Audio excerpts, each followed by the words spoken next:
Hello friends, कैसे हैं आप लोग। आज हम बात करने वाले हैं साल 2019 में आई एक Chinese fantasy action horror thriller movie Z dynasty के बारे में। लेकिन वीडियो शुरू करने से पहले मैं आपको बता दूं कि अगर आपने हमारी सेकंड चैनल एक्सप्लेनेशंस इन हिंदी को अभी तक चेकआउट नहीं किया है तो जाकर जरूर कीजिए, जहां पर आपको और भी जॉनर की एक्सप्लेनेशंस देखने को मिलेगी। और अगर आपको वीडियोस पसंद आए तो चैनल को सब्सक्राइब जरूर कीजिएगा। तो आइए फ्रेंड्स, वीडियो की शुरुआत करते हैं।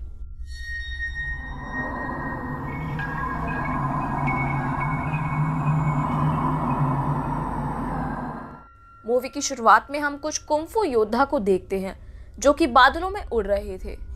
इस जगह का नाम किंग यून सेक्ट है, जिसके अंदर कई सारे कुंफू स्कूल्स हैं और ये सभी लोग बिग बैम्बू स्कूल के स्टूडेंट्स हैं। इसके बाद हम जैंग नाम के एक लड़के को देखते हैं।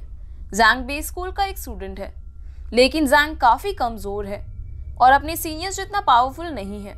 पर जैंग दिल का साफ और एक अच्छा इंसान है, इसलिए उसके सभी 6 सीनियर्स उसे बहुत पसंद करते हैं और जैंग उन सभी के लिए रोज टेस्टी खाना बनाता है।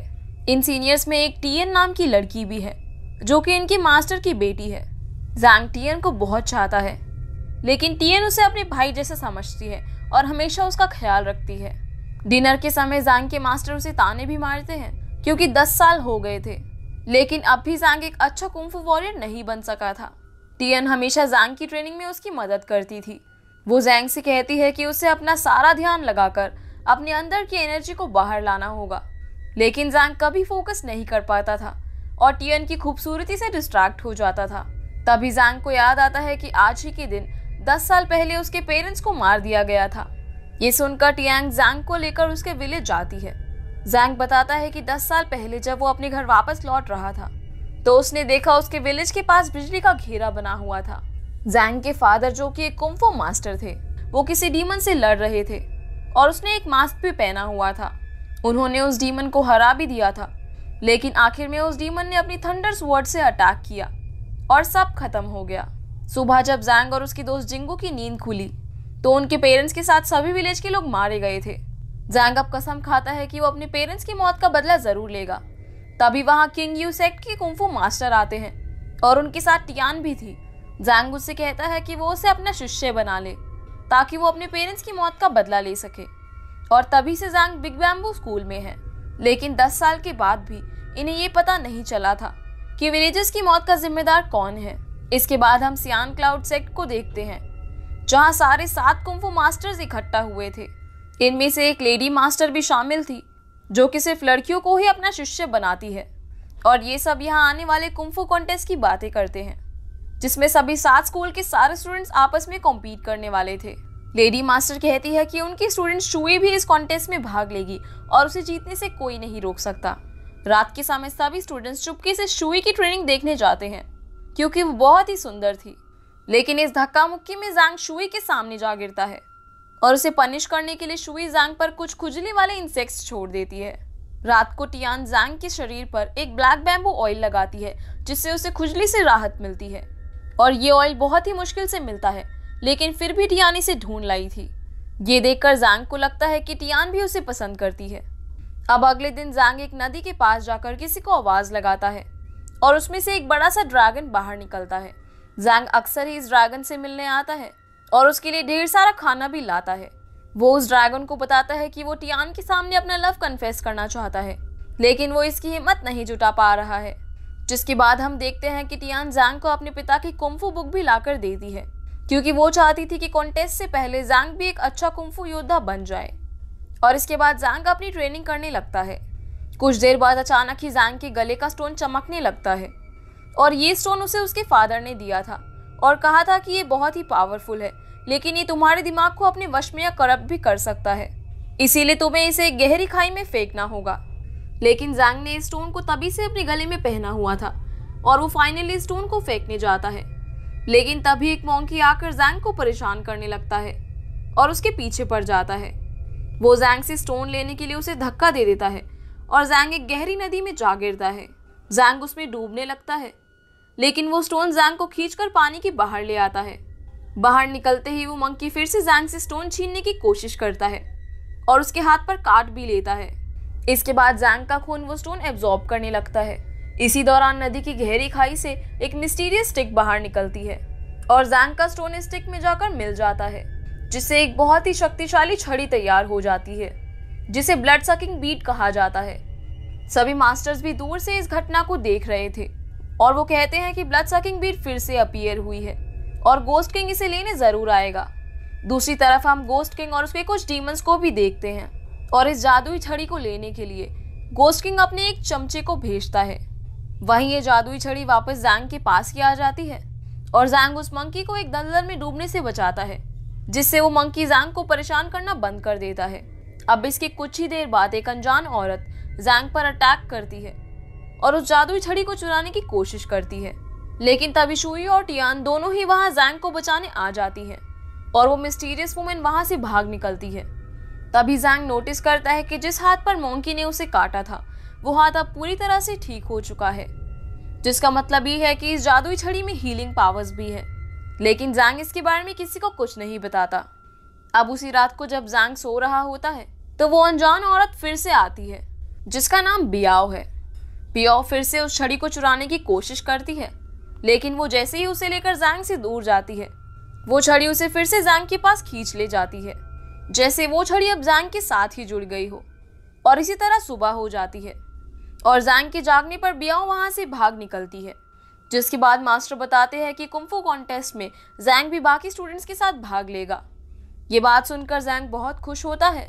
उसी वक्त जैंग के बचपन का दोस्त जिंगू और उसका सीनियर साओ भी कॉन्टेस्ट से जुड़ी एक खबर लेकर वहां आते हैं और हमें पता चलता है कि टियान साओ को पसंद करती है, जिसके कुछ देर बाद ही जैंग टियान और साओ को गले लगते देख लेता है और उसका दिल टूट जाता है। तभी वो देखता है कि कुछ लोग उसकी तरफ भागते हुए आ रहे थे। वो लोग असल में बियाओ के पीछे थे और जैंग भी उसके साथ भागने लगता है और भागते भागते वो दोनों एक गुफा में जाकर छुप जाते हैं। बियाओ जैंग की पीठ पीछे उस छड़ी को चुराने की कोशिश करती है, लेकिन वो छड़ी उसे बेहोश कर देती है। शाम को जैंग बियाओ के लिए खाना बनाकर लाता है और बियाओ ने जैंग को जान से मारने का मन भी बना लिया था, लेकिन उससे कुछ देर बात करने पर वो दोनों अच्छे दोस्त बन जाते हैं और बियाओ उसे नहीं मारती। अगले दिन कॉन्टेस्ट शुरू किया जाता है और 7 स्कूल के सभी स्टूडेंट्स क्लाउड सेक्ट में जमा होते हैं। मास्टर्स बताते हैं कि उनमें से 63 स्टूडेंट्स को रैंडमली बॉल के जरिए चुना जाएगा और जिसके पास भी नंबर 1 वाली बॉल होगी वो सीधा सेकेंड राउंड में कॉम्पीट करेगा। बॉल निकलने के बाद सभी वॉरियर्स उड़कर उन्हें पकड़ लेते हैं। जैंग ठीक से उड़ नहीं सकता था, लेकिन उसे एक बॉल जमीन पर ही मिल जाती है, पर इससे पहले वो उसे उठाए शुई उसे अपनी बॉल से बदल देती है और जैंग को पता चलता है कि उसे नंबर 1 बॉल मिली है और उसे अब राउंड 1 में लड़ना नहीं पड़ेगा। जैंग शुई से पूछता है कि उसने नंबर 1 वाली बॉल उसे क्यों दी, जिस पर शुई कहती है कि वो लड़कर आगे बढ़ना चाहती है, ना कि लक के भरोसे। इसके बाद राउंड 1 शुरू होता है और 1-on-1 फाइट में आधे स्टूडेंट्स एलिमिनेट हो जाते हैं। रात को हम शुई को देखते हैं, जो इस कॉन्टेस्ट को जीतने के लिए इतनी हार्ड ट्रेनिंग कर रही थी, जिससे उसकी बॉडी इंजर्ड होने लगी थी। उसकी मास्टर उसे कहती है कि वो राउंड 2 में भाग ना ले, लेकिन शुई नहीं मानती, तो मास्टर उसे एक मेडिसिन देती है जिससे वो जल्दी हील हो जाए। राउंड 2 में जैंग की भी फाइट होती है, लेकिन उसकी छड़ी अपने आप ही सामने वाले को बेहोश कर देती है और जैंग जीत जाता है। डिनर के समय उसे पता चलता है कि उसके और टियान के अलावा उसके स्कूल से और कोई आगे नहीं जा पाया है, लेकिन वो सभी जैंग के लिए बहुत खुश होते हैं। अब अगले दिन टियान की फाइट शुई और जैंग की फाइट अपने दोस्त जिंगू से होती है। अपनी जादुई छड़ी की मदद से जैंग जिंगू को कड़ी टक्कर देता है और जिंगू की बुरी तरह से हार हो जाती है। जिंगू जैंग से नाराज हो जाता है क्योंकि उसे लगता है कि जैंग ने उसे नीचा दिखाने के लिए अपनी कुंफू टेक्निक को अब तक छुपा कर रखा था और वो कमजोर होने का नाटक कर रहा था। इससे जैंग को भी बुरा लगता है क्योंकि वो सिर्फ उस छड़ी की मदद से ही जीत रहा था, तो वो उसे दूर फेंक देता है। दूसरी तरफ शुई टियान को फाइट में हरा देती है और उसी दिन जैंग के मास्टर भी उसे डांटते हैं क्योंकि उसने अपनी इस सीक्रेट कुंफू टेक्निक के बारे में किसी को भी नहीं बताया था। इसके बाद रात में जैंग का मंकी उसे हाथ पकड़कर उसे एक नदी के पास ले जाता है जहां शुई बेहोश पड़ी थी, जो कि बहुत ही कड़ी ट्रेनिंग के कारण इंजर्ड हो गई थी। जैंग शुई को उसकी मेडिसिन देता है जिससे वो ठीक हो जाती है।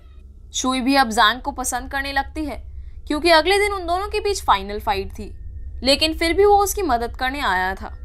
अगले दिन जैंग के मास्टर उसे कहते हैं कि वो फाइनल राउंड तक आया है, यही उनके स्कूल के लिए बहुत बड़ी बात है। अब वो जीते या हारे इससे उन्हें कोई फर्क नहीं पड़ता। वो यही चाहते थे कि ज़ैंग को फाइट में ज्यादा चोट ना लगे। जिसके बाद ज़ैंग और शुई के बीच फाइट शुरू हो जाती है। बिना अपनी छड़ी के ज़ैंग कमजोर पड़ जाता है और वो बुरी तरह से घायल भी हो गया था, लेकिन फिर भी वो हार मानने को तैयार नहीं था। अब शुई अपनी तलवार निकालकर ज़ैंग पर अटैक करती है तो ज़ैंग की छड़ी भी उड़कर उसके पास आ जाती है, जिससे ज़ैंग के सारे घाव हील हो जाते हैं और अब वो शुई को कड़ी टक्कर देने लगता है। उसकी छड़ी देखकर मास्टर भी पहचान जाते हैं कि ये ब्लड सकिंग बीड है। आखिर में ज़ैंग ये बैटल जीत ही गया था, लेकिन वो शुई को और ज्यादा इंजर्ड नहीं करना चाहता था और ज़ैंग जानबूझकर हार जाता है। दूसरी तरफ हम बियाओ को देखते हैं जो जादुई छड़ी चुराने में फेल हो गई थी। तो अब गोस्ट किंग अपने सभी डीमंस को अर्थ पर भेज देता है। हम सबसे पहले एक पपिट डीमन को देखते हैं जो अपनी शक्तियों से एक कुंफू वॉरियर को कंट्रोल कर उसके सभी साथियों को मार देता है। जिसके बाद एक दूसरा डीमन जो सभी को अपने अंदर एब्जॉर्ब कर लेता है और ऐसे ही कुछ और डीमंस जो किंग यून सेक्ट के स्टूडेंट्स को मारने लगते हैं। वहीं मास्टर्स को पता चलता है कि ज़ैंग इविल कुंफू का यूज कर रहा था और उसे तुरंत मार देना चाहिए क्योंकि ये नियमों के खिलाफ है और खतरनाक भी। तभी जिंगू खबर लेकर आता है कि इविल कल्ट ने उन पर अटैक शुरू कर दिया है। जिसके बाद ज़ैंग को कड़ी सुरक्षा में कैद कर दिया जाता है और सभी वहां से चले जाते हैं। लेकिन बियाओ उसके सभी गार्ड्स को अपनी इविल मैजिक से सुलाकर ज़ैंग को आजाद कर ले जाती है और उसे गोस्ट किंग के पास ले जाती है जो कि उसके पिता है। गोस्ट किंग ज़ैंग की छड़ी को ले लेता है, लेकिन क्योंकि वो ज़ैंग की ब्लड से बनी थी तो वो वापस ज़ैंग के पास ही चली जाती है। अब गोस्ट किंग ज़ैंग को मारने के लिए आगे बढ़ता है तो बियाओ उससे कहती है कि वो ज़ैंग को ना मारे, लेकिन वो उसे ही बेहोश कर देता है। इसके बाद ज़ैंग और गोस्ट किंग में बैटल होने लगती है और ज़ैंग को बचाने के लिए सभी मास्टर्स अपने सभी स्टूडेंट्स को लेकर वहां आ जाते हैं। सभी कुंफू वॉरियर्स गोस्ट किंग पर अटैक कर देते हैं, लेकिन गोस्ट किंग उन्हें बड़ी आसानी से मारते जा रहा था और इधर टियान और शुई भी बियाओ को मारने लगती है और ज़ैंग उसे बचाने की कोशिश करता है, लेकिन वो घायल हो जाती है। इसके बाद सभी मास्टर्स अपनी थंडर स्वॉर्ड से गोस्ट किंग पर अटैक करते हैं और ज़ैंग को याद आता है कि उस दिन भी उसके विलेज पर कुछ ऐसी ही बिजली चमक रही थी जब 10 साल पहले उसके पेरेंट्स और गांव वालों की मौत हुई थी। जिसके बाद वो सभी मास्टर्स के साथ मिलकर गोस्ट किंग को हरा देता है, लेकिन जाने से पहले गोस्ट किंग इन्हें चेतावनी देकर जाता है कि ज़ैंग के पास एक ईविल वेपन है जिसके वश में आकर वो उन सभी की मौत का कारण बनेगा। इसके बाद सभी मास्टर्स ज़ैंग पर अटैक कर देते हैं, लेकिन ज़ैंग उन्हें आसानी से हरा देता है और ज़ैंग अब उस छड़ी के कंट्रोल में आकर पूरी तरह से ईविल हो गया था।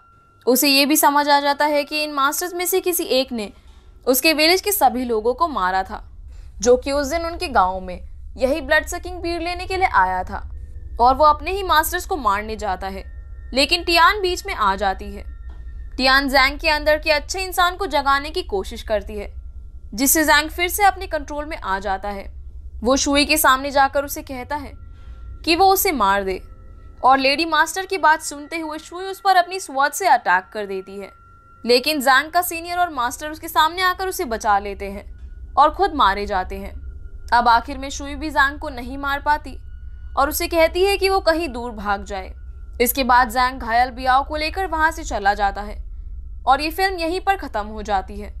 तो गाइज ये थी इस फिल्म की कहानी एंड आई होप आप लोगों को ये वीडियो पसंद आई होगी। तो वीडियो को लाइक करना बिल्कुल भी मत भूलिएगा और कमेंट कर जरूर बताइएगा कि आप लोगों को ये वीडियो कैसा लगा। अगर आप हमारे चैनल पर नए हैं तो चैनल को सब्सक्राइब करके बेल आइकॉन दबाइए ऐसी और भी वीडियोस की नोटिफिकेशन पाने के लिए, और मुझे इंस्टाग्राम पर भी ज़रूर फॉलो कीजिएगा। तो आपसे फिर मुलाकात होगी अगली वीडियो में, तब तक के लिए गुड बाय।